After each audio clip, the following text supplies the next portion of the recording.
Welcome to Medical Marijuana and Wellness.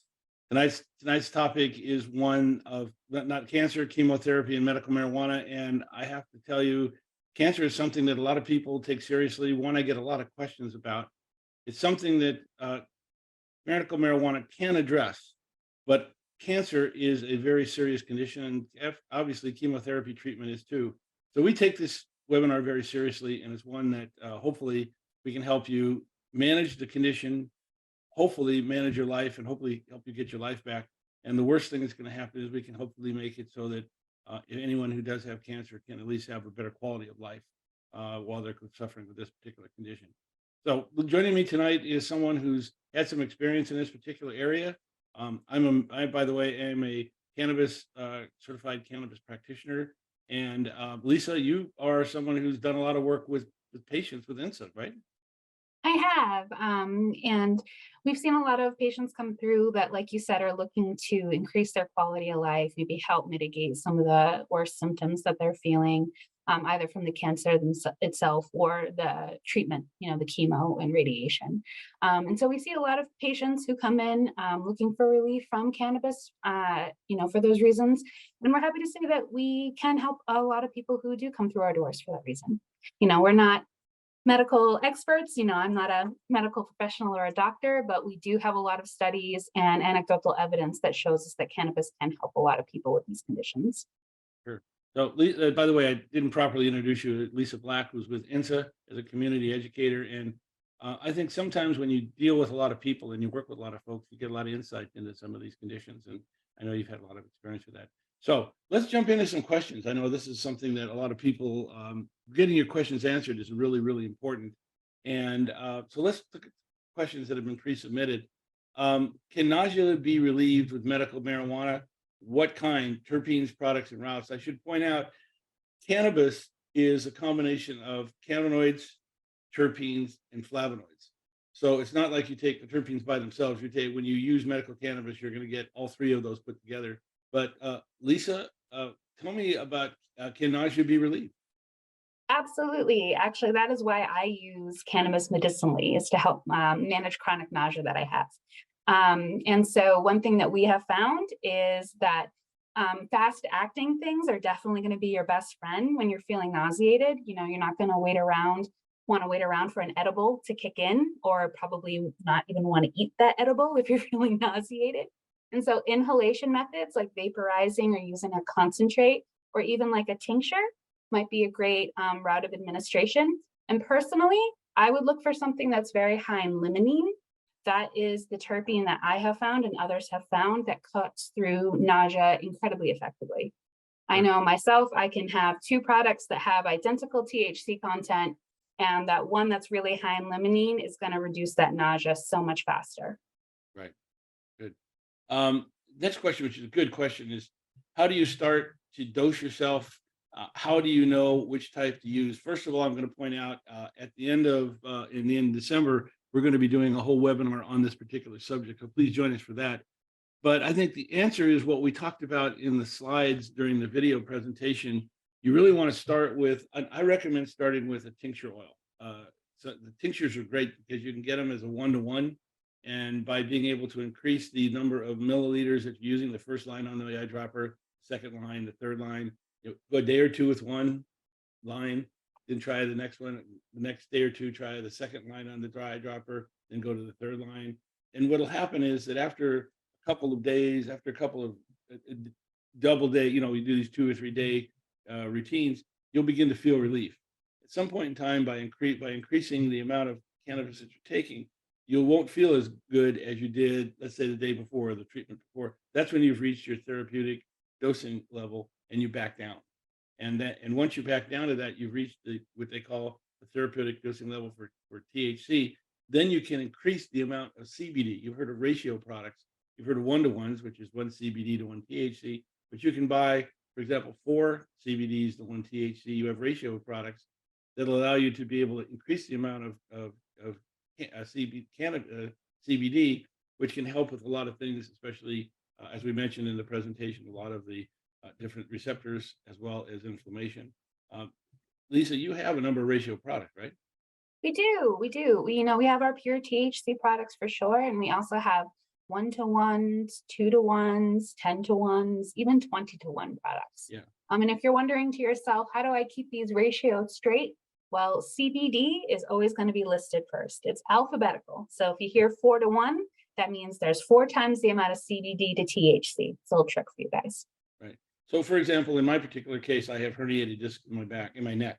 I have 7 of them. It's inoperable. Well, I guess it's operable, but the chances of me coming out of the surgery without a physical effect, being handicapped for life, is less than 10%.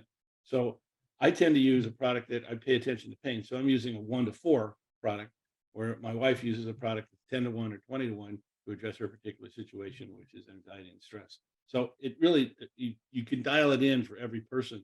And really, once you get to that level, once you get the 1-to-1 level and you know what your THC therapeutic level of your therapeutic dosing level is, and increasing the amount of CBD, it's amazing how good you feel and how it really works. And again, your body will tell you that every person's body is different, just like alcohol and caffeine. One of the other questions is, can you use RSO topically? And the answer is absolutely, right, Lisa?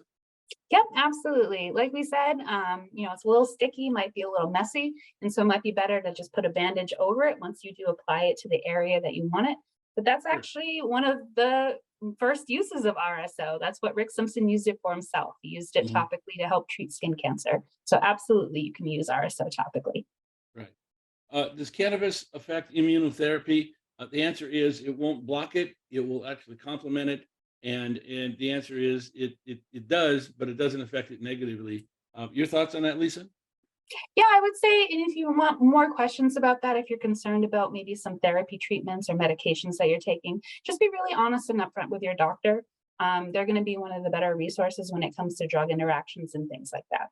Right. And I think anytime you're working on any condition, please have your doctor involved. Now, I'm going to say that with a caveat because I'm going to defend the doctors on this particular case.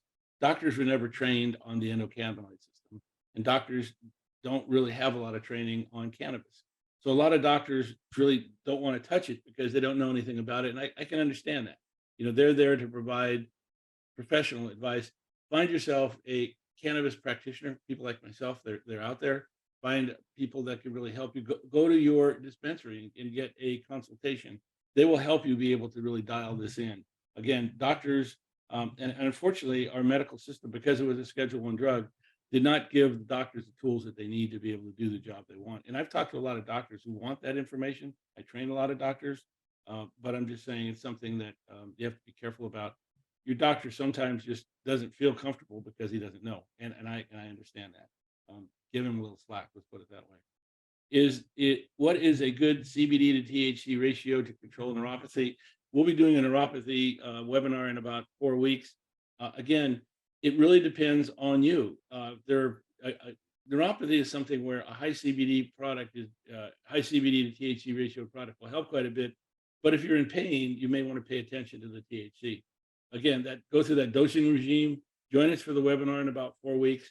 But I can't give you a ratio because unlike pharma drugs, which is take 2 pills and call me in the morning, this is something that you have to tune in. And by the way, when doctors tell you take 2 pills, call you in the morning, what they're really doing is giving you the lowest possible dose that could work. And then they're hoping that it works and that you don't call them, is the best way of putting it. Because in many cases, the dose they're giving you may not be effective. And you have to call and get you have to call the doctor to get your medications adjusted. I've talked to a lot of doctors about this. They're not happy about it, but this is the approach that they take. This is what their medical professional requires them to do.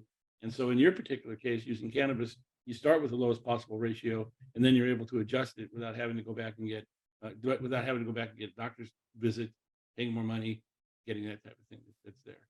And by the way, thank you very much. There's the RSVP for the neuropathy webinar that's coming up.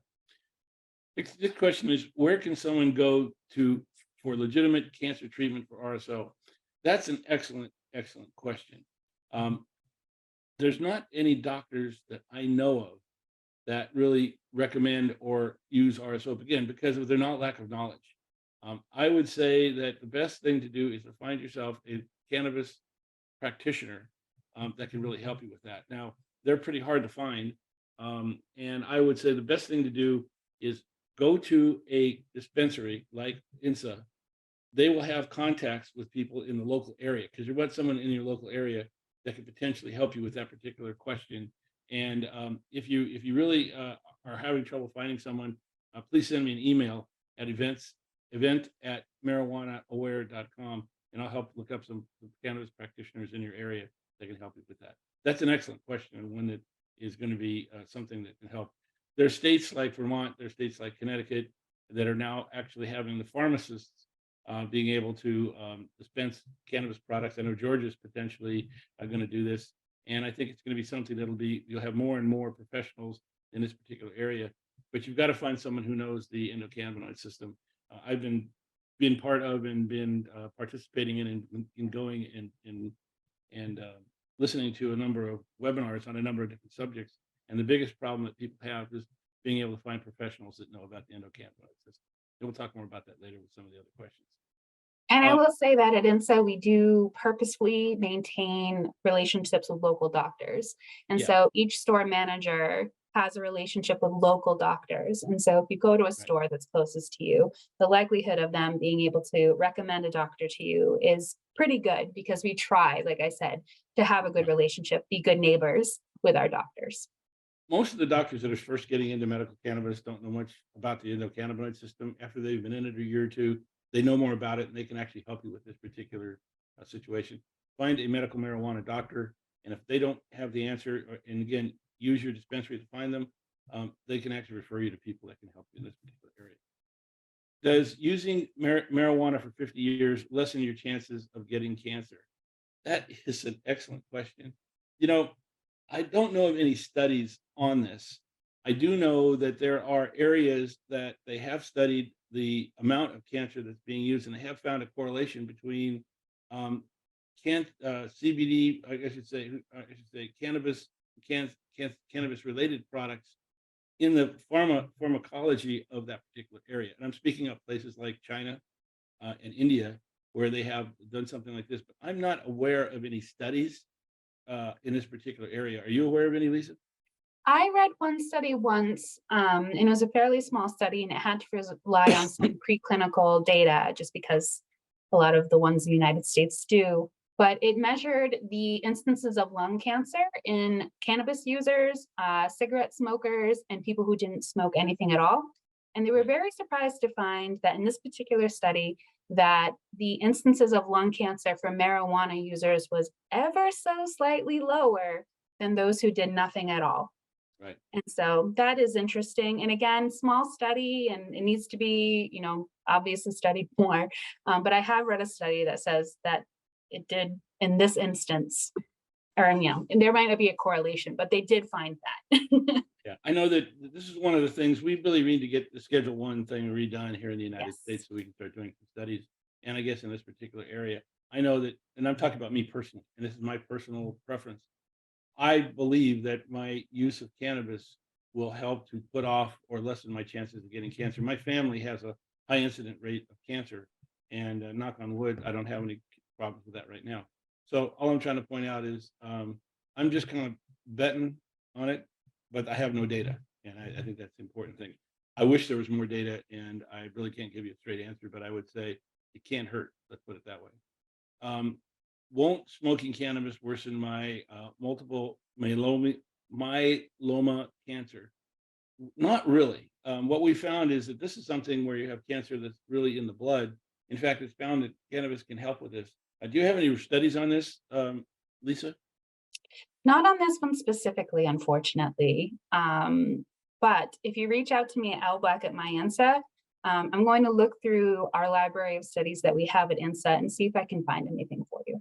Yeah, before I did this webinar, I looked up some studies on this particular case, and it does show that cancer can help. Again, this is a condition with the blood, and it's something where cannabis can help. Although again, we need more research, but Yes. the research that's been done so far is pointing in the right direction. So I can't give you a black and white answer. We need more research, but there has been some studies that show that it does help.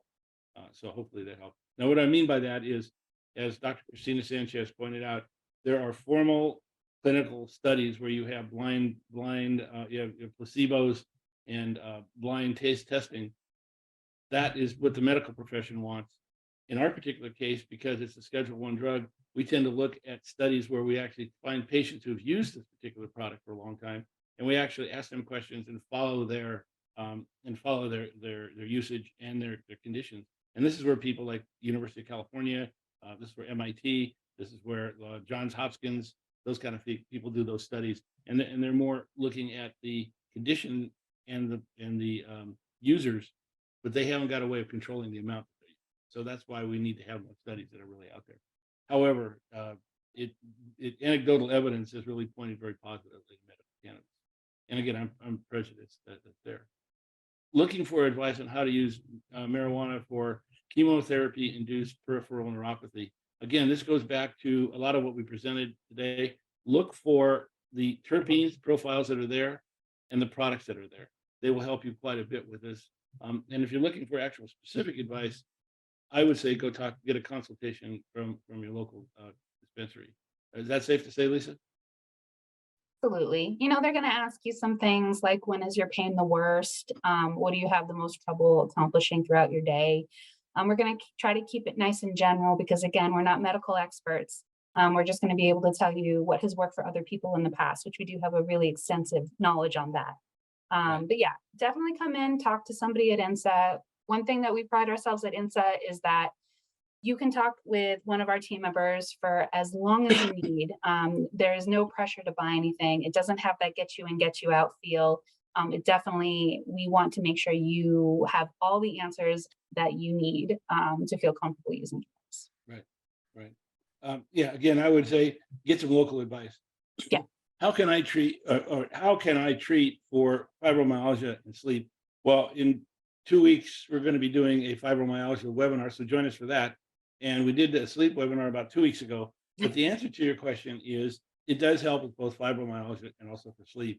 And again, we're looking at a ratio of CBD to THC, higher CBD than THC. But again, your body is unique, and you really need to go through that dosing regime to figure out how your tolerance to THC. Once you get that, then you're able to add the amount of CBD to help you with that. But it is something that can be very effective. Any thoughts on that, Lisa? Say one thing that I would just point out is that you don't necessarily need to find one product that's going to help with all of your symptoms. And so you might want to build a different cannabis routine on different times of day or different goals. And so, for instance, say your fibromyalgia is really bad in the morning, but you don't want something that's necessarily going to sedate you. Well, then it's going to be tough to find something that's also going to help you with sleep later on in the day. And so, try a couple different options and really start that journaling that was mentioned in the video. And I would say, just to add on to that journaling advice, write down how you feel immediately after medicating, an hour after, and then 2 hours after. Because sometimes, certain cannabis strains might be great for you up front, but maybe an hour later, they make you feel too sedated. Or vice versa, maybe you feel nice and relaxed, but then you get a boost of energy. And so make sure you have those different times that you're writing down your notes. And again, try different products. Don't necessarily try to find that one size fits all cannabis product because there are so many different options out there for so many different ways of treatment. Good point. Now, we have another question that came in here is what is the best strain for pain? Again, in our pain management webinar that we did, we made it very clear. It's not a matter of the strain. It's a matter of the terpene. The terpenes are what give you your medical benefit. And again, when we talked about chemotypes or chemobars, these are products that are being designed that really have the terpenes and also the strains working together to be able to address that particular situation. I know that beta-caryophyllene is a very good terpene for pain. Myrcene is good for that. And interestingly enough, so is linalool. Your thoughts on that, Lisa? Completely agree with you. It's great to, have a strain in mind that works for you. If you have one, that's wonderful. But when you figure out the terpene profiles that you're responding to, your world kind of opens up. Instead of looking for a specific strain name, you're going to look at the content that's inside of the different strains. And so, for instance, personally with my chronic nausea, I found that ChemD for the longest time was a strain that really helped me. But then when I learned more about terpenes, I realized that I was responding to the limonene and myrcene that was in the ChemD. And so now I can just look at the different testing on the different products and see what strain is high in those terpenes that reach it, that's the right THC content, versus having to always just find ChemD. And if it's not on the menu, I'm out of luck. And I know for the cannabis industry is going through a lot of change. When I got involved in it 10, 12 years ago, you heard about indica and sativa. You hear about that much. You hear about leaning, THC or indica leaning or sativa leaning, meaning it relaxes you or it energizes you. But really, there aren't really too many pure indica and sativa products anymore. They really have gone to more of developing products for a particular condition, and that's where the terpene profiles come into play, and that the strains are being developed for that. So really pay attention to the terpene profile. I think that'll help you address your pain. And again, go back to our YouTube channel. We have a whole webinar that we just did earlier this quarter on pain, and pain management, chronic pain and acute pain that you might find interesting. And I just have to point out that that's why INSA is named INSA, because it's a combination of indica and sativa to, show our dedication to creating the world's best hybrids. Sure. For just that reason. That's a good point. That's a good point. So let's move on to some of the questions that came up from the live questions. It says, what are the qualification and educational background of each member speaking? I'm writing a reflective report. Well, let me start by making it clear. I'm a cannabis practitioner. I have a degree from the Florida Atlantic University in medical cannabis and also in medical cannabis healthcare. I've also been studying this for about 12 years and done a lot of research for a lot of different projects and for professionals in this particular industry. So I've took my cannabis, let's just say my cannabis practice seriously and got the best possible education I have. In fact, probably had more education than most doctors. I'm not trying to be better than them. I'm just saying, unfortunately, they aren't offered the research and the education that we're now being offered in the cannabis industry that's out there. Amy Green is an RN. She works with MMTC of Florida. She is someone who's got a degree in not only nursing, but she's also taking advanced degrees. In fact, she's going to be graduating in about a month or two with another degree in nursing and also in medical cannabis as well. And Lisa, I'll let you talk about your background, because you've done a lot you're going to make me sound so much more important. Work with patients, right? Yes, I've been working with patients in the cannabis industry for almost 6 years now, all of it with INSA, I'm happy to say. And I've been a user of cannabis myself now for almost 20 years. I'm coming up to my 20-year mark, actually. And so I've had the opportunity to firsthand see what cannabis can provide and how it can give you your life back, as you're so fond of saying, Mark. And also, just being in INSA, seeing all of the different patients and customers that we've been able to help over the last 6 years has been absolutely amazing. And yeah, I'm pretty much obsessed with anything cannabis related and love educating others on it. Some of it is learning by the school of hard knocks. And that's a lot of times this industry is exactly that, because there's not a lot of formal education. I do want to point out, I was honored last to receive the Best of Lady Lake award for Best Alternative Medical Practitioner last year. So we have been recognized not only by the local areas, but also we've been given an award for this particular webinar series as the best online cannabis education platform in the United States, both last year, 2002, and also 2003.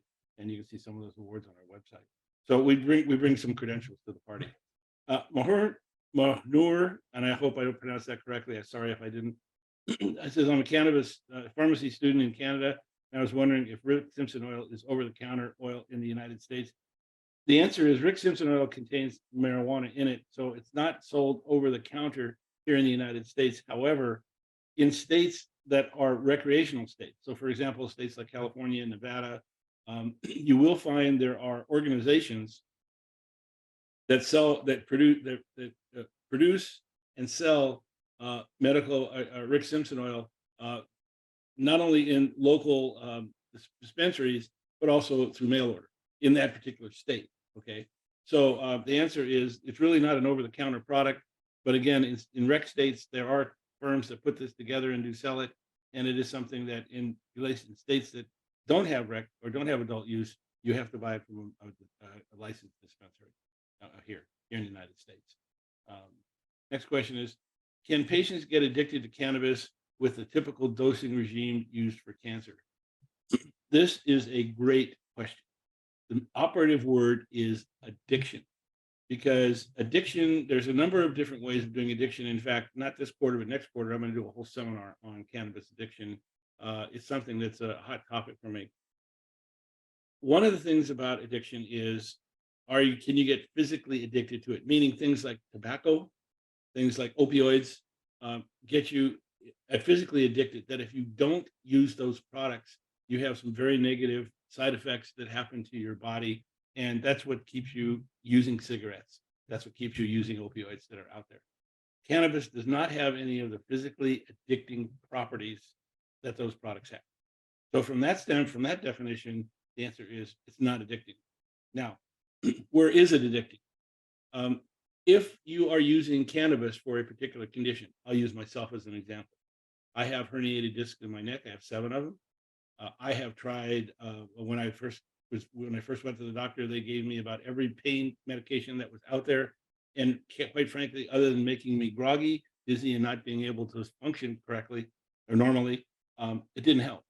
I found that using medical cannabis helped me get the pain level down to below a 1, and it helps me be able to conduct my daily life normally. And so, am I addicted to cannabis? The answer is no. I take every 4 to 6 weeks, I take a day or 2 off. I stop using it because what it does, it helps my body reset. It makes the cannabis that I do use more effective after that, and it helps my body just be able to reset. And I have no physical um, side effects from that. Now, I do have one side effect, and that is the pain in my neck comes back. So my neck taps my shoulder and says, if you don't do something pretty quick, cowboy, you're going to feel it. And so I'm not addicted to cannabis physically. I'm addicted to cannabis to get rid of my pain. I have not found a better product or better medication to help me with this particular situation. So what is addiction? Is addiction something where you can't live without it? I can live without it. But the problem is, if I live without it, I'm going to live in a high level of pain, and there is no other alternative out there. So no, it's not an addiction from a physical addiction standpoint. It's an addiction for I want something that I know that works. So I guess there are people that talk about, are people addicted to golf, people addicted to bowling, or people addicted to cars? The answer is yes. Okay, you can get an addiction mentally. My addiction, cannabis, is to get rid of my pain. And again, if I could find a better alternative, I'd probably look at it. I have not. I have no physical addiction. My hands aren't going to shake. I'm not going to have the withdrawals that you see like with heroin, or we see with opioids, where you physically have addictions. You can't get that with the regime that you're using for cancer. What you may do is you may be like my mother. She uses medical cannabis. It helps her keep her cancer in check, and it helps her sleep at night. So for her standpoint, she enjoys using it. So I think hopefully I'm answering the question. The operative word is addiction. You will not have any physical addiction to cannabis. Let's put it that way. Next question is, I'm curious why you said that patients do not need a healthcare professional to change their cannabis dosage. Shouldn't there be a control or guidance through their physician to ensure that patients are safe for their use? Hopefully I addressed that by having an understanding that doctors, your physician, does not know the endocannabinoid system and does not know cannabis. My physician that I used has no idea the endocannabinoid system and how it works. And when I had talks with him about that, and I brought him research and I brought him papers, he's absolutely stunned at what it does, and he's learning a lot. Okay, but the problem is he doesn't know the endocannabinoid system, and he doesn't know necessarily how to prescribe for the endocannabinoid system.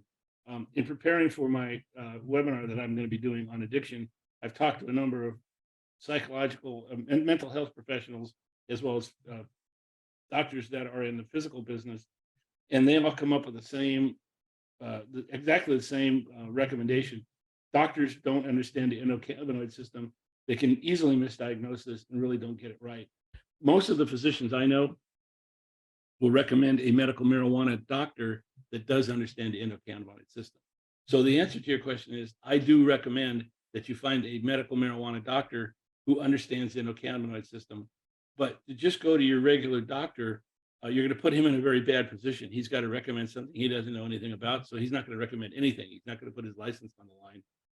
Hopefully, some of these physicians or most of these physicians today will recommend you to a medical marijuana doctor. And I hope I'm answering that question for you. Again, be careful. Don't put your doctor in a very difficult position with something he doesn't know. Find yourself a doctor that does know about medical cannabis, and I would recommend that you work with them. Most healthcare professionals don't have the foggiest idea of what medical cannabis is and what the endocannabinoid system is. Unfortunately, because of the Schedule I drug, we had to live with a lot of that. So we'll find out what's there, find out how this all works. I hope this helps answer that particular question. Hopefully, we're educating more doctors on the endocannabinoid system. We can be able to get this to be able to be used. Shirley asked a question. I have breast cancer stage 2. Do you think if I smoke, it will shrink the tumor and maybe not get chemo? First of all, the decision of chemo and not chemo is always yours. Be careful with it. I don't recommend A or B. It really, first of all, I'm going to break this question down into a number of answers. I don't recommend that you would smoke it. I'd recommend using RSO tincture, RSO oil or tincture. So they do, RSO does come and FSO does come in tinctures as well as oils. And I'd recommend using that approach as opposed to smoking to really address your cancer. You want a whole plant product, meaning all the terpenes, all the cannabinoids that are there. And it's been very effective for cannabinoids. Now, what we did in the case of my mother was I put her on RSO oil. We actually went about a month or two and saw how that worked. We actually went in and did, we had different MRIs that were done on the tumor, and we found the tumor shrinking. And in that particular case, we decided not to do chemotherapy. The doctor actually agreed with me on that. And again, he was very skeptical because he knew nothing about medical cannabis. I would say that what you want to do is you want to be able to use RSO oil. I would say monitor the tumor. And if it's shrinking, the answer is no. And if it's there, you may consider chemo. Again, I'm not anti-chemo. I just want to say that's very harsh on your body. And if you can avoid it, that's something you may want to take a look at. I hope that answers that question. Any thoughts on that, Lisa? No, honestly, I think you answered that perfectly. Okay, great. Thank you. I will, I guess, add that there are also RSO tinctures sometimes that you can find. Right. So if you're looking for something that maybe is a lower dose, that might be an option as well. Right. And I know there's a lot of studies that are being done on cancer. Dr. Christina Sanchez is the one that I follow very closely. There's a lot of research coming out of Israel. And again, we're learning more and more every day. And I hope we do more research on this because I have a lot of questions that I need answered. And I have patients who have questions that are answered. And we're kind of operating on a best case scenario that we know right now. So it says, I thought cannabis use disorder exists. This is, again, a interesting question. There is the United States government actually qualified a condition called cannabis use disorder. And when you dig down into cannabis use disorder, it was actually done to be able to see if there were, again, many students either in high school or in college or right after that were addicted to using cannabis. Now, that study is flawed in about every different way that's out there. I've attended 6 different lectures on this particular syndrome, and every one of them have basically discredited this particular study that's being done by the government. And I think that the answer to your question is going back to what I mentioned earlier. You're not going to get physically addicted cannabis. It doesn't have those physically addicting properties like opioids, like heroin, like cigarettes. You can get addicted to cannabis because it's relieving your pain. It's controlling your arthritis. It's actually helping you with IBS. It's actually helping you with your overall with pain that you have in your body. Is that an addiction? I guess the answer is yes. Just like I have friends. I'm a golfer, and I'm addicted to golf. I mean, I just love it. But the point is, can I stop? Yeah. Do I want to stop? No. And I think that's the issue that comes in here. There is cannabis use disorder. This is, again, an area that we really need to do some research. What's interesting, though, is when you look at the people that supposedly are addicted to cannabis, it's less than 9% of the population that they've been able to publish in the studies that they did when you take a look at any other substance that are out there, for example, like tobacco, for example, like alcohol, they're 20% or above, or at least twice as much or above as far as the amount of people that are addicted in these particular areas. So the answer to your question is yes. There is a definition that you can find in the US government. There's a lot of studies being done with that. A lot of the medical cannabis professionals like myself are actually questioning not only the studies, but the methodology. I do know that there are people that do want to use cannabis every day, not to get high, not from a recreational standpoint, but to address their arthritis, to address their pain, to address their particular condition or inflammation that they're getting. So it's something that you may want to use there. I know that I have one patient that just her knee hurts all the time. And we found that using a topical has helped her reduce the amount of pain that she has in her knee. And so is she addicted to it? I would say no. She could stop at any time. Does she want to use it on a daily basis, which is the definition of addiction? The answer is yes. So again, we have to do some more study and some looking at that's out there.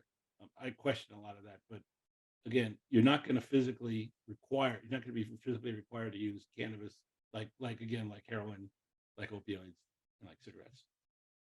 Do different types of cancer change your response to cannabis? Absolutely. There's 127 different types of cancer that we know about. The medical profession, from a pharma standpoint, will tell you that there's 16 of them that they have not found anything that can help them in that particular situation. Anytime you're dealing with cancer, you're dealing with hopefully being able to shut down those cells. Cancer cells take more energy than a normal cell, and if you can starve those cancer cells, they'll die. That's what cannabis does. It has the neuroprotective capability of cannabis, sets up a sheet that allows all cells to get the same amount of energy. And what happens is the cancer cells die. If you look at Christina Sanchez, she actually has video on this particular subject itself. So the answer is yes, there are different types of cancer, and they do respond differently to different types of cannabis. Again, it has to do with strains. Although, if you stick to the beta caryophyllines, if you stick to the myrcines, stick to the littles, those types of things, those are things that will probably help the majority of cancers that are out there. And again, from an anonymous standpoint, this is an area that I wish they would have a lot more research on that's out there. We know it works. We're trying to figure out how it works and what works in what particular situation. That question hasn't been answered yet. In fact, candidly, it's not even been answered from a pharma standpoint. That's why the pharma drugs are trying to look at all the different things that are out there.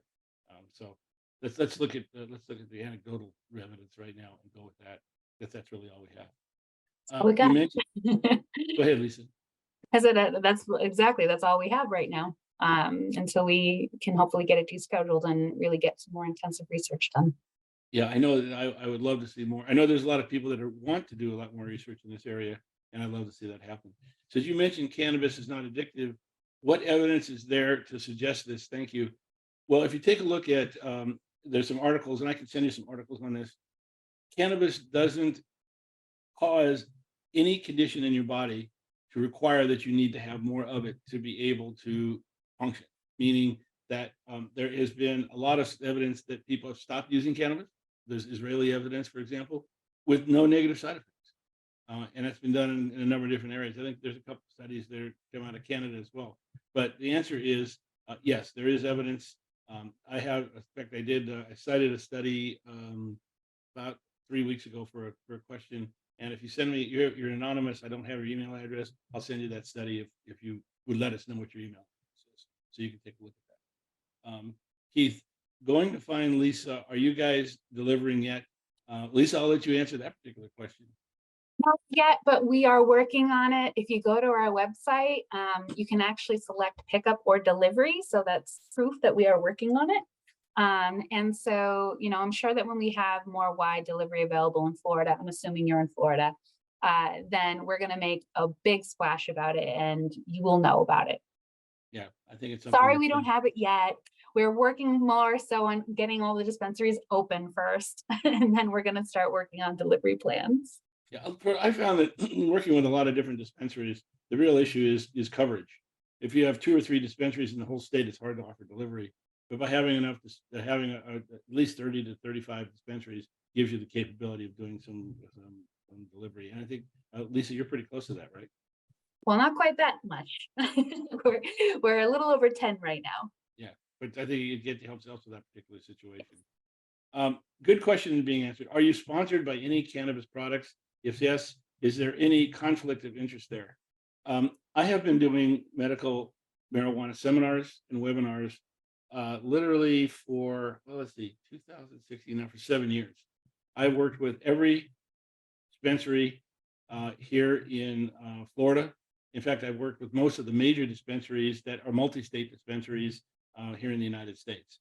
A lot of them don't sponsor my seminar, but I do work with them, or my webinars and seminars, but I do work with them. And so the answer is yes, I have been sponsored by many of the cannabis dispensaries. I know them all. I have them all in my Rolodex, and I get a lot of calls from them asking questions on different subjects. Now, is there a conflict of interest? And the answer is no. I mean, when I got involved in this industry, one of the things I found, it was very, very difficult to find good quality information. That's why I literally, before I put my hat in the ring, I studied for 3 years. I'm a geek. I'm a technology guy, and I found that it was very hard for people in the United States to find out information about medical cannabis because it was a Schedule I drug. All the research was being done overseas, and I happen to be technologically advanced, so I was able to find that research where most people didn't. And so the answer is no. I'm not going to put my name on a product that I know doesn't work and it isn't quality. Now, where does it come into play? There are certain dispensaries that I will talk to them, I'll listen to them, but I won't work with them. And that's because, for example, their tinctures don't have terpenes in their tincture drops. And I think that's really critical for people, especially when they're starting out to use medical cannabis. So I have been, I only allow sponsorship from dispensaries that I know have quality products. I stick with quality products in that particular area. And I will actually criticize, and Lisa's probably heard me criticize a few of the INSA products when we first got involved, because I felt that they needed to get their, just be able to get their quality up in certain areas. And they have, from the time we started working together a year to now. So the answer is, I don't believe there's any conflict of interest. I will recommend, I tend to look at these products. And by the way, the other thing that's important to point out is cannabis products change all the time. It's a botanical product. So from quarter to quarter, there are slight changes, but if you look at year to year, products do make a change. So it's something that I do take a look at. I study very closely. I watch, and no, I don't have any conflicts of interest. Now, if there is a product that I really like, and they do have sponsors like tonight with webinars, I want people to know about it, and I'll how to make those really available. But I don't have any prejudice one way or the other. I want the best quality product for my patients. That's all I care about. I want these folks to get their life back, and that's what it's all about. That's my world is dedicated to helping people get their life back. Um, so You do um, think our chocolates are the best? Oh, no, yeah, well, that's a whole different game. You have great chocolates. There's no question about that. And that's not just favoring one over the other. You do have great chocolates. So I will bow to that one that's out there. Um, what is CBD and how does it prevent the negative side effects from taking too much cannabis? Well, CBD is something that works with THC. What it's able to do is it has a neuroprotectant capability. And so what it does is it lessens the effects of the THC from the standpoint of causing you to get high or to get that stoned effect without dampening the positive effect, like the pain relieving effect that you find from THC. So the answer is CBD is over here. It's found both in hemp and also it's found in cannabis. Fundamentally, it addresses the peripheral organs and immune system. It's looking at the CB2 receptors that are there. What's interesting is by being able to have its neuroprotectant capability, it's not psychoactive. So what it does is it lessens that effect on THC. There are studies that have shown this, and to be blunt, I've personally found it to be true, and I recommend it to a lot of patients. It's actually very well known to be able to do that. So the answer to your question is CBD is something that is addressing the CB1 and CB2 receptors. And as we mentioned in the presentation, it also addresses a lot of other receptors as well. So when you get a copy of that, of the presentation, which we'll send you on it's in a flipbook format, take a look at that slide on CBD and it'll show you all the different receptors that is really affecting that are out there. It's very, very, I think CBD is a great product. It's probably one of the ultimate multivitamin or super vitamin that's out there. Robert asked a question. The term you use, FSO, is more predominantly known as FECO, full extract cannabis oil. RSO works great topically for cellulitis. Well, again, this has to do with definitions. Um, FECO is something that people use. FSO is people use. There is a difference between FSO and RSO in that the base ingredients that are being made. When Rick Simpson made the product, literally over 20 years ago, he had a different base product that he was using than what they're using today. The products, the FSO products, based on the products, the way they're made, I think are actually better products than Rick came up with. He came up with a formula and they were able to improve the ingredients. It's the best way of understanding it. And I'm not hung up with whether you call it FECO or FSO. The product works. You want full, you want the whole plant, full extract. That's what you're really looking at for as well. And you're right, it works great for cellulitis. It works great for cancer. It works great for a lot of different things. Remember, that's what Rick Simpson did. He put it on. He put it on his body and found out that it really helped him. And there you go. We're off to that. Because I'm in Canada and I'm not very familiar with medical dispensaries. I was wondering how it works with recommending products for certain disease states when you aren't a registered healthcare professional. When do you suggest speaking to a doctor or a healthcare professional first before getting a cannabis product? Great question.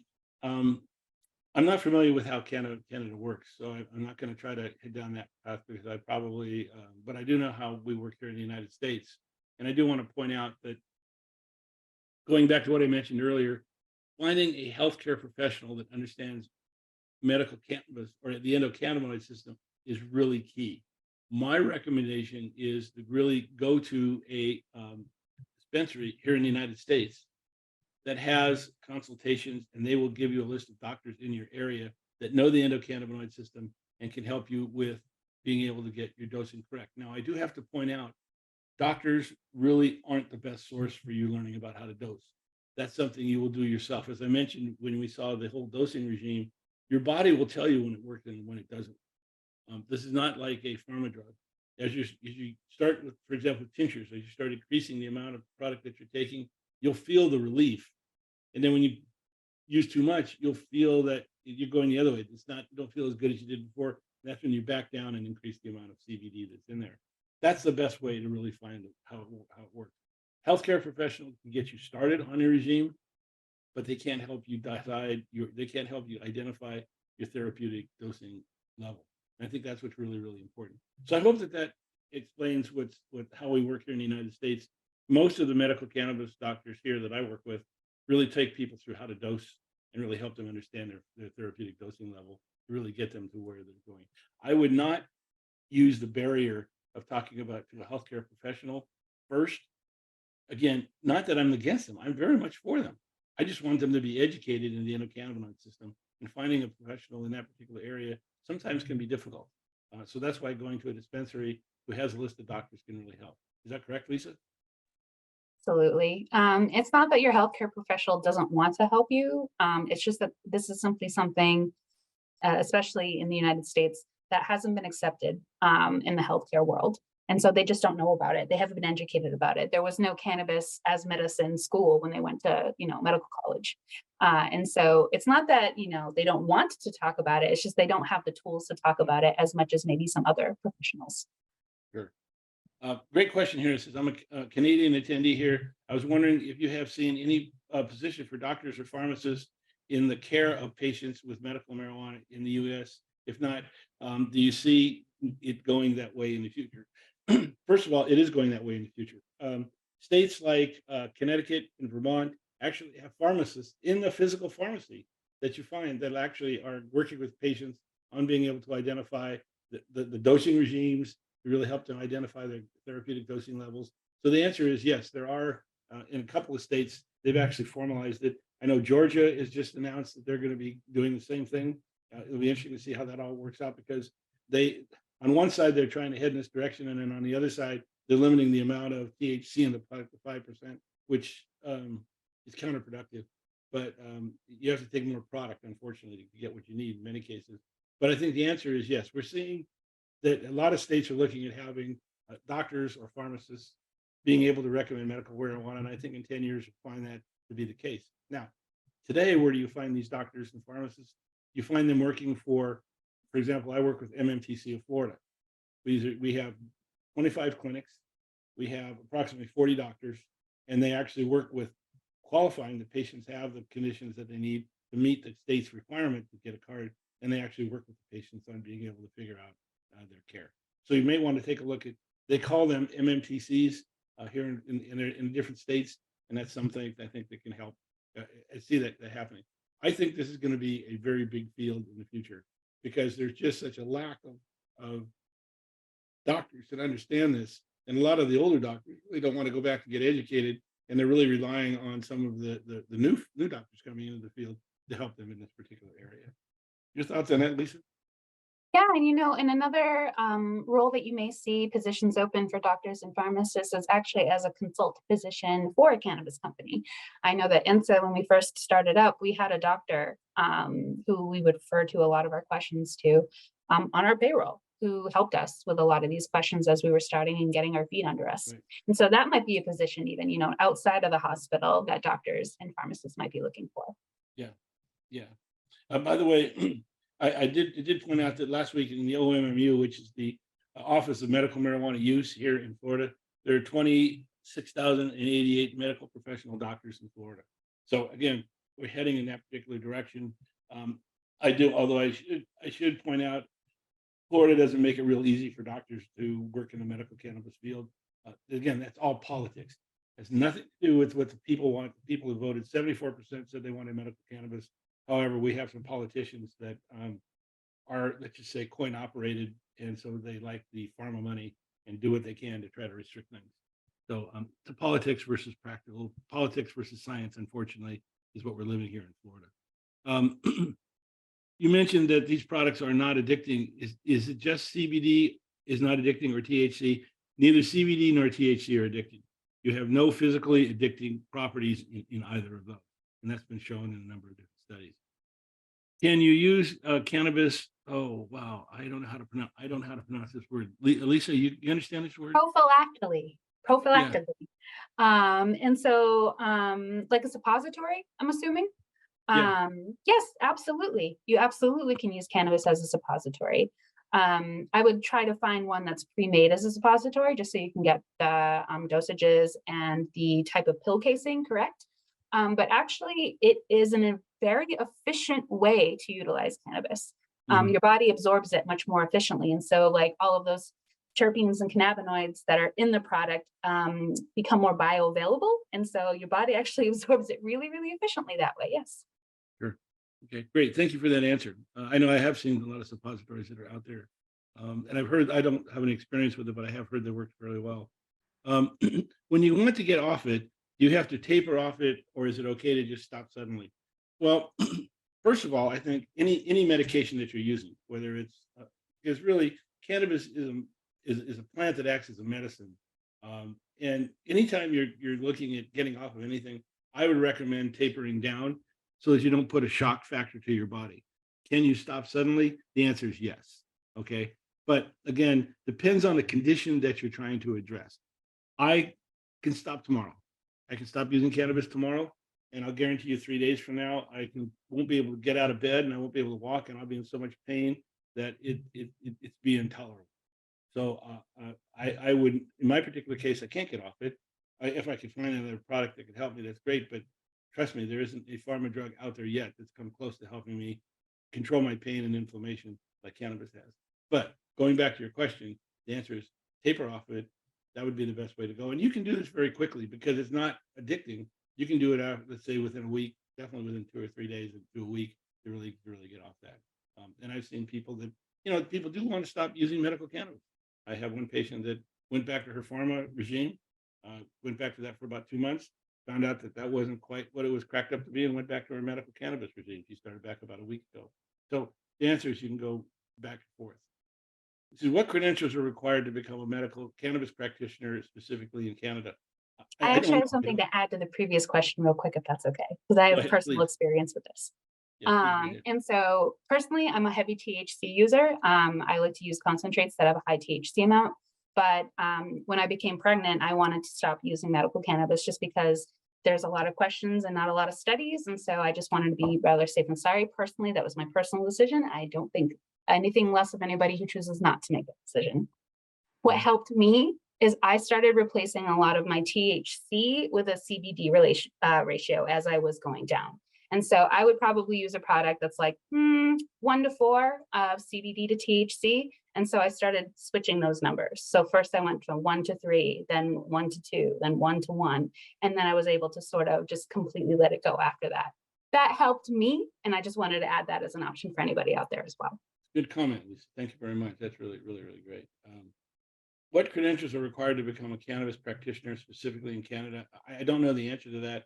I know that here in the United States, they offer degrees, just like you get a degree from a university. Mine comes from Florida Atlantic University, FAU, and I actually took a class, took about 2.5 years to complete to become a or certified cannabis practitioner and medical professional. I think there are programs that are out there. I'm not familiar with what's available in Canada. I am familiar with what's available here in the United States. University of Vermont orders one, has one. A couple of them that are in California. I think it's something you just need to look at a degree in cannabis practitioners. Now, there are a number of folks that have put together these classes on how to become a cannabis practitioner. And they offer certificates on this. For $49, you take this class that goes about 6 weeks, and all of a sudden you have this certificate. I think what they're doing is the cannabis practitioner courses I took were very comprehensive and got very much into medicine as well as cannabis. And you're looking for programs that really get in depth on those particular subjects. And I'd recommend doing that. If a program is associated with a university, if it's associated with a professional organization. So, for example, my degree is a number of nurses and a number of doctors associations have actually backed this particular program. That's something that you want to take a look at. So take a look at the provenance of that particular program that you're looking at getting involved in. And again, I don't know what Canada has. I suspect there's probably going to be some pretty good programs that are available because they do a great job with cannabis, at least studying it in Canada. I enjoyed your seminar. I'm 63, active in smoking cannabis since 12. God bless you, man. Yeah, I'm not against that. I think it's interesting. All the folks that we were against smoking cannabis all of a sudden turned out to be the wise ones. It's kind of interesting how that all turned around. Been using RSO for 5 to 6 years, basically on a daily basis. Any statistics support that prolonged use helps against cancer? Again, I don't see any. We haven't been able to find any studies on that. Carl, I just don't see. Again, I wish there was more studies. I do know that cannabis does help to prevent and to put cancer in remission. And so I got to believe that it definitely will help, especially on long-term use. At least that's what I'm betting, that my cannabis use will stop the affliction that afflicts my family with cancer. It has for my mom, by the way. She doesn't have it. She had it and gone from her. She's in remission. So we'll see how that all works out. But I don't see any statistics that support that, at least at this point in time, because here in the United States, they haven't been studying it. And I hope that it really comes out. I know that Christina Sanchez has done some work in this area, but it's very preliminary. It points in the positive direction, but there's not enough evidence right now for me to just hang my hat on that particular one. I'm going completely by anecdotal evidence that's out there. And by the way, congratulations on using RSO. I think that's going to be something that might help you quite a bit. Your thoughts on that, Lisa?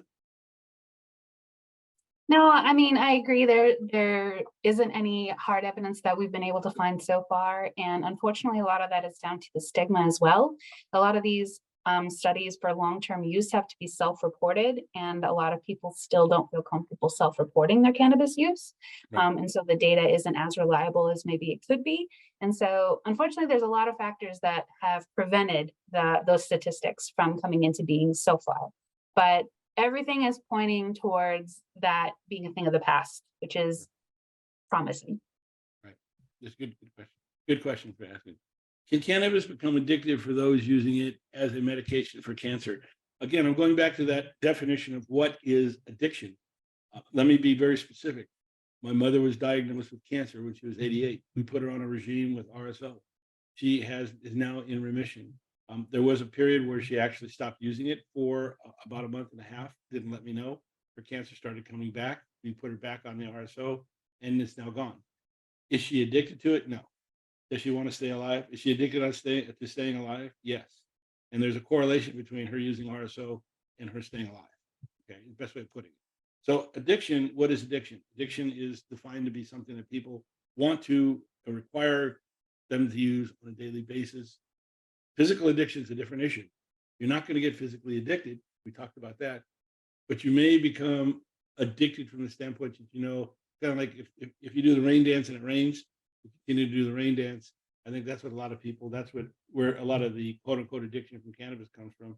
I will not stop using cannabis for my pain. I know what I eat. I know what it's like without it, and I don't really want to have any problems with that.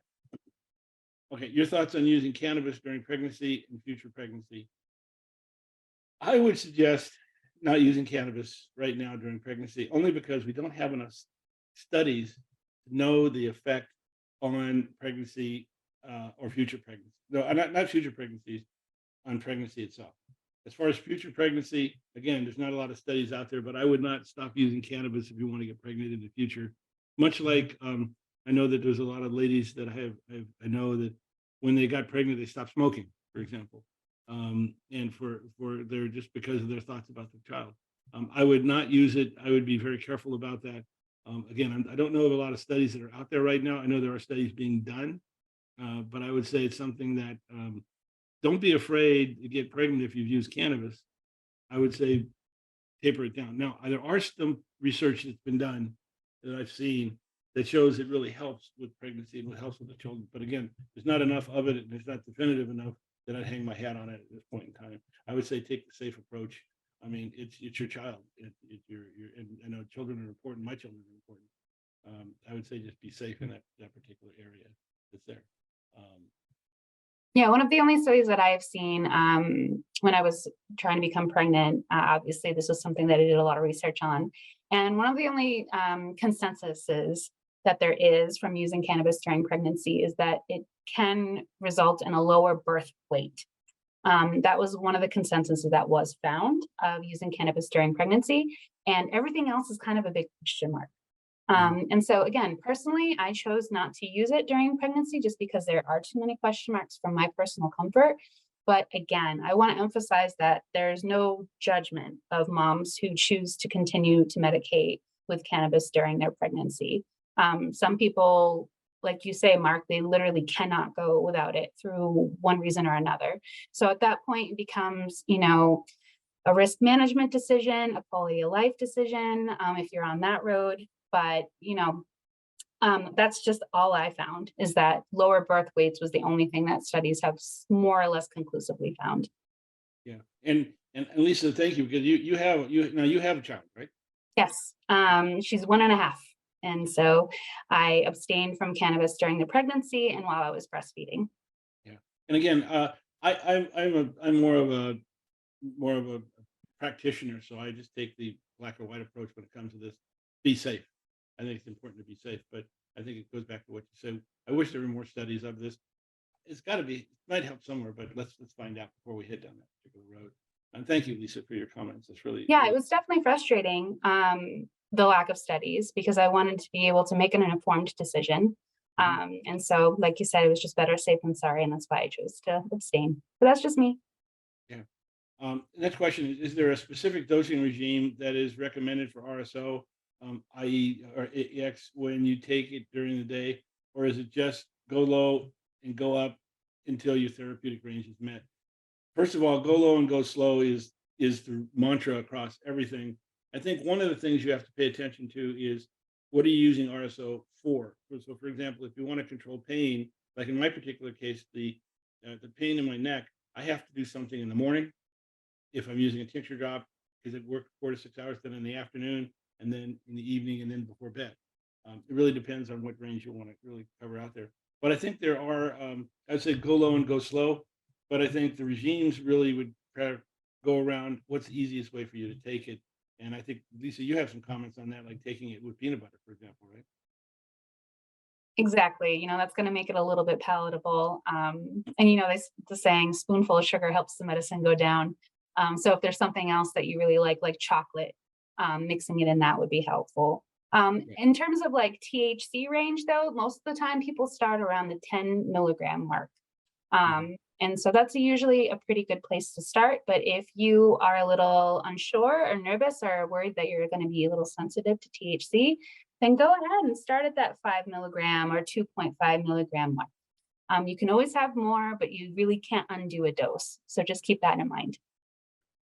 Senator asked a good question. This is, can and marijuana help with leg spasms and restless leg syndrome? I found some studies that show that CBD with some THC in it can help in that particular area. Lisa, what have you seen? Funny enough, my husband actually has restless leg syndrome. And when it's really bad at night, he usually takes a couple puffs of a cannabis concentrate, and it usually helps him calm down enough for him to fall asleep. And so, from personal experience, yes, cannabis does help him with his leg spasms and his restless leg. Yeah, and I think the beta caryophyllene, the myrcene, and then also, and interestingly enough, the limonene will help with this particular condition right here. I've seen in studies I've seen help in that particular. Yeah, I think that's a great profile to look for. Maybe a little less on the limonene if it's right before bed, because Yeah, sometimes that can right, be a little energizing, maybe heavier on the linalool in mhm, that case, but absolutely. right. Questions: can you explain the potential interactions between medical cannabis and chemotherapy drugs, and how patients can navigate around it? Well, first of all, cannabis isn't really negatively interacting with it. What it's doing is it's helping patients get their appetite back.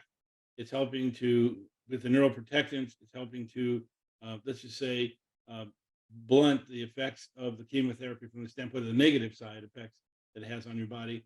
And it also helps you with your mood, and it helps you with your stress and anxiety, which helps in a way that's all the way around that. It's not a matter of navigating around it. You want to really have them work together. Your thoughts on that, Lisa?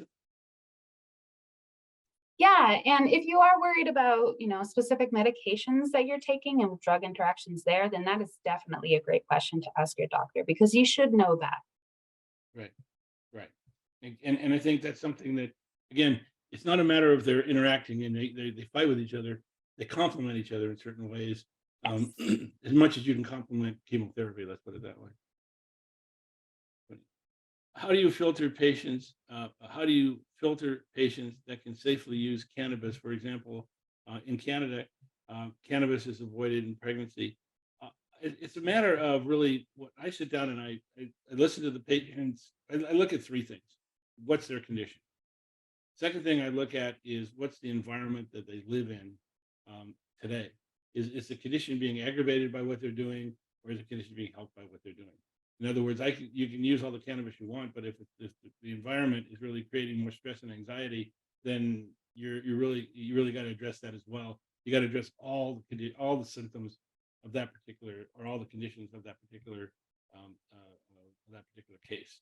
Now, in certain cases where I will look at things like pregnancy, for example, I will recommend not using cannabis, only because we just don't have enough evidence that's there. I think there are certain cases where certain people are just not comfortable with certain routes of administration, and again, something that you really got to take a look at that's really there. I have patients who absolutely just want to smoke cannabis. That's it. That's the only way to go. Now, I explain to them that the medical efficacy is cut down, but they just smoke more of it.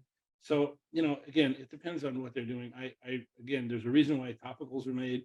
The reason why edibles were made. There's a reason why tinctures were made. They really help you overall, and I think that's part of the filtering process. Your thoughts on that, Lisa? If you're a medical patient in Florida or a medical patient in Massachusetts, for example, you do have to see a doctor and get certified first.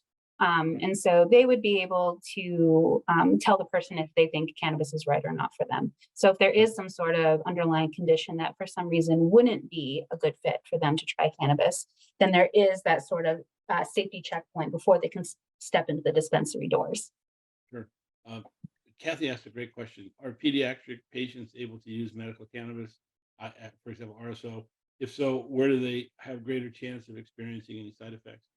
First of all, the answer is yes. Pediatric patients absolutely should be using medical cannabis, and that's been shown. A lot of cancer patients, a lot of autistic children have been found to be really helped by using medical cannabis. And there's a number of different conditions. Now, here in Florida, because it's a child, you have to have two doctors that come up with the diagnosis and put the patient into the registry. And then the answer to your question is, are there greater chances of side effects? The answer is yes, in from the standpoint that children's bodies are growing. They absorb cannabis much quicker than senior citizens do. In certain cases, they actually can tolerate higher levels of THC and CBD than regular patients. But I'd say go back to talking about your doctor. Don't be afraid of the side effects with children. If you have the right medical marijuana doctor and the right products, this actually can help. I have worked with a number of patients whose children are autistic, and I have to tell you, it's what it has done has been just amazing. That's there. But again, you want to make sure that you get the right dosing, and that's where again use your medical marijuana doctor to help you with that. Somebody who knows the endocannabinoids. Your thoughts on that, Lisa? You have a child, right? Yeah, absolutely. And if I felt like she had a condition that would be helped with medical cannabis, I wouldn't hesitate to get her treated with that, even though there will be side effects. She may be more sedated, her appetite may go up, other things like that. But if that is the treatment that I think is going to be most beneficial for her, absolutely, that's what I would do. And I should point out, I know a lot of Canadians watching today. There's a here in Florida, in order to buy a medical marijuana product, you have to go to a medical marijuana state licensed medical marijuana dispensary. To be able to buy the product, you need to get a medical marijuana card, and there are qualifying conditions that you have to have. I have to have a doctor look at you and say, yes, you have that qualifying condition, and then they put you in the state registry. Once you get into that registry and you get your card, you can then go to a dispensary and purchase. And that's the process that's being used. So I hope I didn't lose somebody by mentioning that two doctors have to look at them. All I'm talking about is how the child gets their card. Interestingly enough, in Florida, the card is given to the child. It's in his name, their name. In certain states like Mississippi, it's given to the parents, which is kind of interesting. So it just depends on the state and exactly how that works. Yeah, in Massachusetts, the card would be under the child's name, but the parent would be considered a caregiver. Right, right, right. And that's how it works here in Florida. Is exactly the same way. Hopefully that answers that particular question. But don't be afraid if you have a child to use it. It says, it says, hi, Mark, I'm a pharmacy student in Canada. Do you think how much about pharmacists prescribing in Vermont? What you speak about, do you have any ability to prescribe any forms of cannabis, including I think you're looking at RSO. I have friends of mine that have worked in Vermont. They tell me about the program. I'm kind of looking into it. I'm not an expert on it. I know that I have one friend who lives in Connecticut who's doing the same thing. He's giving me all the information. They actually work at a pharmacy, a physical pharmacy, where they actually recommend and work with patients on their dosing recommendations. I have a doctor that I work with here in Florida, actually two doctors that work here in Florida that actually work on actually dosing recommendations. So the two that I know of, let's put it that way. So the answer is I don't know much about. I can't say I'm an expert in the Vermont program, exactly how it works. I do know that I like the fact that they're prescribing cannabis. I do have the formulas that they use for that, and I find it's the same that we use here in Florida. It's how we use medical cannabis and how we actually prescribe it to the patients or recommend to the patients what they should be trying to find their therapeutic dosing level. So I hope that answers that question. Do you know of any drug classes that commonly cause an interaction with cannabis? And the answer is yes. What you want to do is anything that has to do with blood thinners in the blood, be very, very careful. Get a doctor, a medical doctor involved with you, because cannabis is transmitted, or actually the endocannabinoids travel through your body to the bloodstream. And so the only drug interactions that you really have to be careful are drugs that have like blood thinners and those types of things. So the answer is yes, there is that class of drugs that you have to be very, very careful about. I'm going to be doing a webinar on cannabinoids, and I actually talk about that in that particular webinar. So the answer is yes. Anything that has to do, the way I handle it myself is anything that has to do with the blood, I get a doctor involved, and then we adjust the dosing regime based on that. There's Lisa, another your thought? class as well, yes. Anesthesia. So Oh, if yes, that's you correct. are Yes. a cannabis user, it may take more anesthesia to put you under.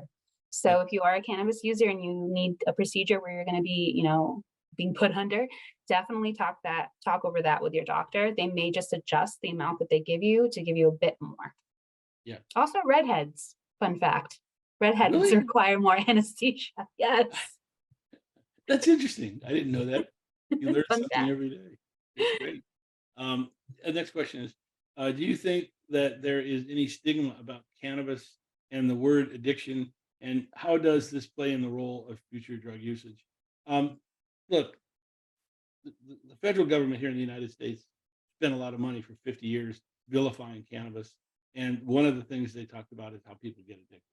Um, Again, I this word addiction is, are you physically addicted? Like, for example, like with heroin or with opioids or with tobacco? The answer is no. Are you addicted from the standpoint that it relieves my pain? The answer is yes. There are certain people that worry about anxiety and stress, and they find out that when they use medical cannabis, the world goes from being a negative place to being a positive place, and they prefer to use it for that particular reason. Again, is that addiction? I will leave it up to you. They want to use it, but they can stop using it at any particular point in time. There is a stigma about cannabis. I think as long as the word cannabis comes up, because of the amount of bad press it's got over the years, it'll always kind of carry that with them.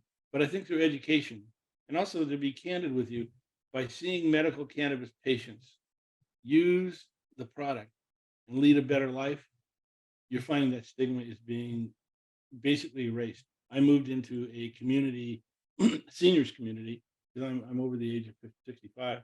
And when I got in, but when I first moved in here, and they found out I was in the medical cannabis business, you'd have thought Darth Vader moved in. I mean, people looked at me like, "Holy Jesus, who is this guy?"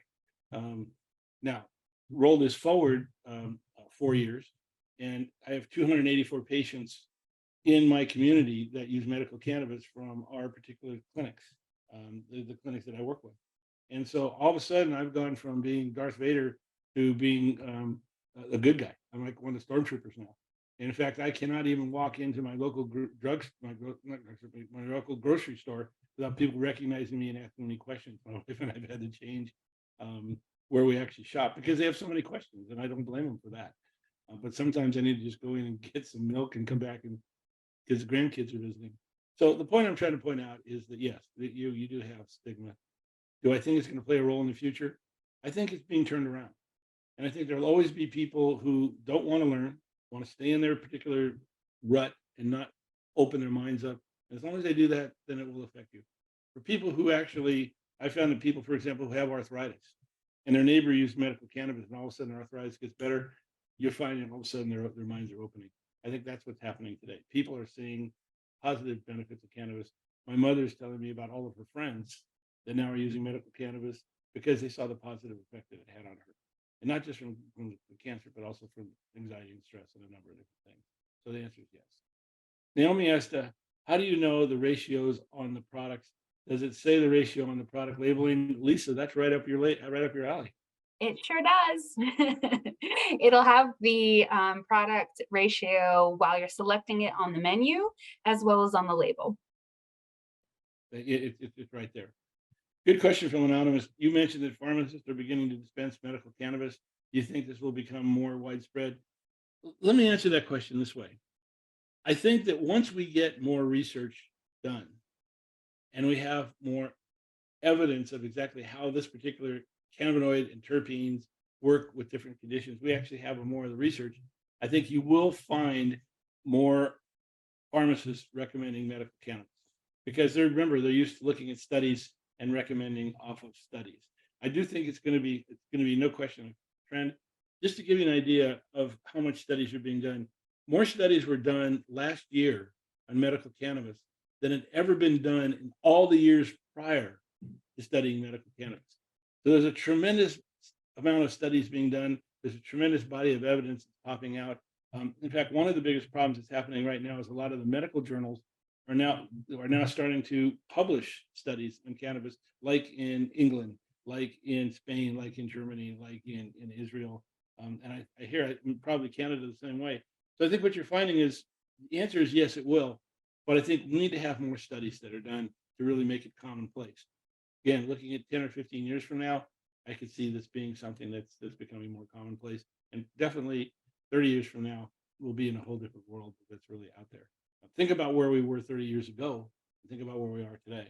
And you can see that where we are. For those of you that are, some old dogs like myself, when they look at things like that. What type of range of conditions can cannabis be used on adjunctive treatment for? I was wondering how many different types of diseases, states that it can be helpful for. Melissa, it is a very broad range of conditions that it can be helpful for. What we're going to do is we're going to send you a document that has uh, uh, um, all the different conditions that there has been studies done on it. I have a particular document that was done, for example, by Normal, and it has 77 different conditions, what studies have been done, where it was done, when it was done, that type of thing. And I know they're updating that document right now.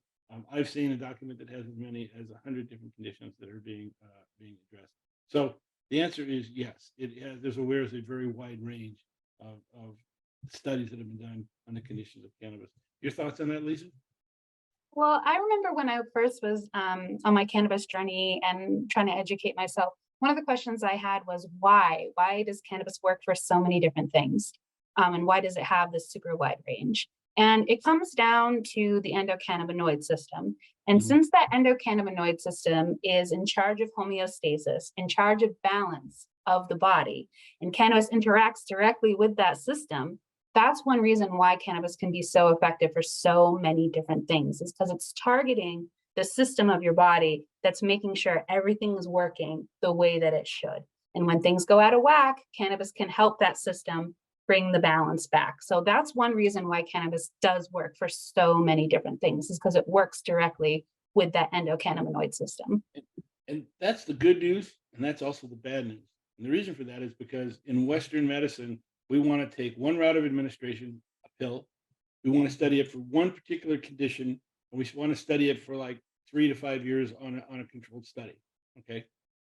The problem with cannabis is if you look at when we talked about the endocannabinoid system and how the different CB1 and CB2 receptors work with so many different parts of the body, I've had patients who take, for example, cannabis for arthritis, and they find out that the pain in their shoulder goes away and their glaucoma's going away. My mother found out her glaucoma went away. She was taking it for cancer. So it has a very wide range of conditions that it works for. Your body knows when it has a problem. Your body knows what it has to do to be able to treat itself, and it does. And I think that's what's really important to take a look at. What are the questions?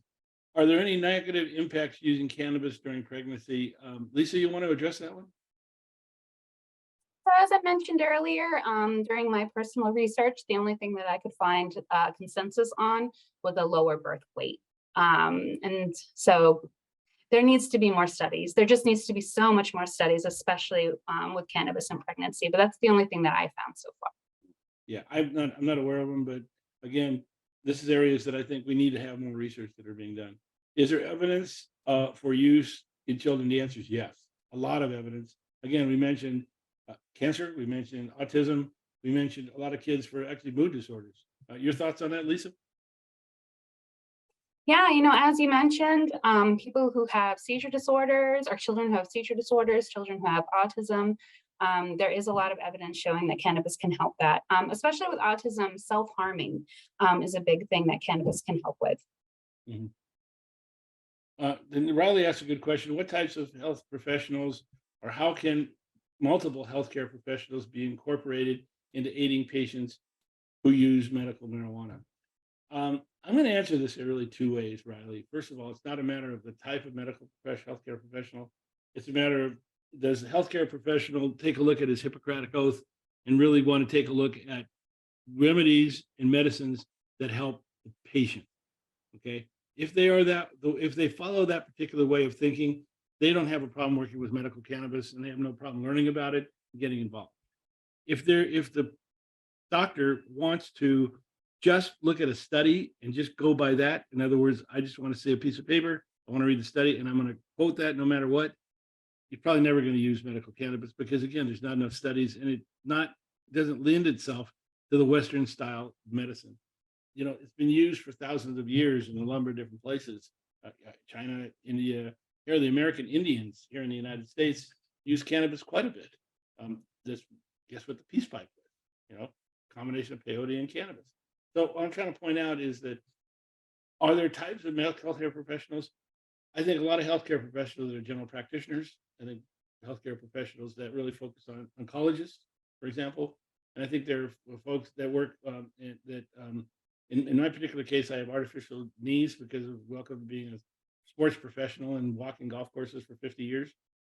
So you get into a situation where, my surgeon that did my knee operation, he and I got into medical cannabis. I use medical cannabis post-surgically for my relief, and it worked great. So heck, the clinic here is one that we work with, and they're now using medical cannabis. They're bringing medical cannabis professionals to help people understand how to use this. So I think, again, it's an attitude more than a type of professional, but there are professionals that really want to help people. For example, oncologists, surgeons, and folks that really are looking at being able to help folks, heart surgeons, for example. It really works really, really great. And again, you have to be careful of anything related to the heart, but it does work very well for a lot of those patients that are there. Your thoughts, Lisa? Yeah, well, we have doctors that are in our industry. To get your medical card, you need to see the doctor at the clinic.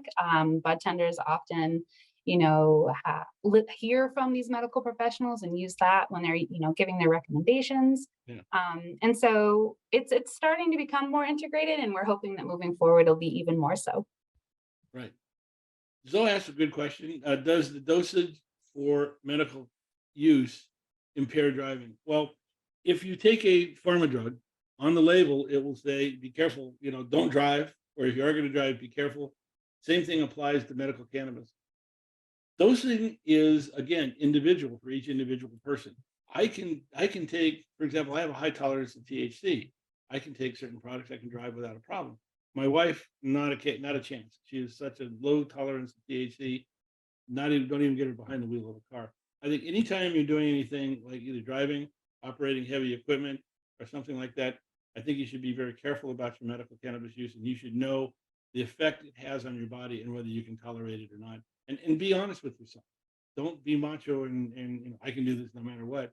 Know if you have a particular condition and know if it really helps quite a bit. So I think the answer is, I don't know the dosage. I would say go low and go slow. And if you are going to drive, either don't use it or use a very low dose that doesn't impair your particular your judgment or your physical reactions that are there. Your thoughts on that, Lisa? Yeah, well, there's a line between, the therapeutic level that cannabis can provide, and then when you get into like that intoxication zone. So anytime you feel intoxicated from any substance, you shouldn't drive or operate heavy equipment. Great.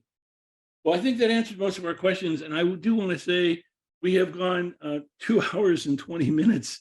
And I want to thank everybody who is still on this webinar. Hopefully we've answered your question, and hopefully we've given you some great information that's out there. Where can you take a look at resources that can help you? If you want to get a card, again, we mentioned our process in Florida, where you have to get a card. Florida Medical Marijuana Treatment Clinics of Florida can help you with that. We have a website called My Botanical Wellness that can help with CBD products. Again, here in the United States, CBD products are not regulated. So we actually have physician recommended products. So you're buying a safe product that can be trusted. Naturally, INSA is a great dispensary to take a look at.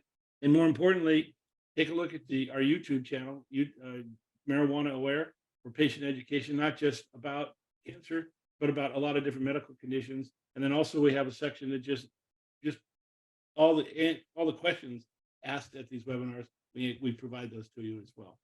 I want to thank everybody for tuning in tonight. Lisa, do you have any thoughts to wrap up? I would say, thank you for sticking with us. Cannabis is nothing to be afraid of. In fact, it's going to help a lot of people out there. And if you have any questions, definitely do not be afraid to come to any INSA dispensary and ask every single one of them, and we will get you the answers you need. Sure. I know that this whole journey is one of discovery and learning. It's your body, and it can really provide a tremendous amount of relief. And I want to point out that as a follow-up to this, you will get an email from us. It'll give you a link to the video of the cancer video, a link to the questions and answers, a copy of the presentation in flipbook format, and then also other information like the terpene profile. So I hope it really helps. Lisa, thank you very much for helping out tonight, and good luck. I know you do a lot of great work on a regular basis, so thank you for the help that you do. Thank you for having me. Pleasure as always. Follow us on social media, follow us on our YouTube channel, and sign up for future events. Our next webinar that we're doing is going to be on fibromyalgia. Please feel free to join us. And I hope, if nothing else, if we just help one person get their life back tonight, then we feel that this has been worth it. Thank you very much for joining.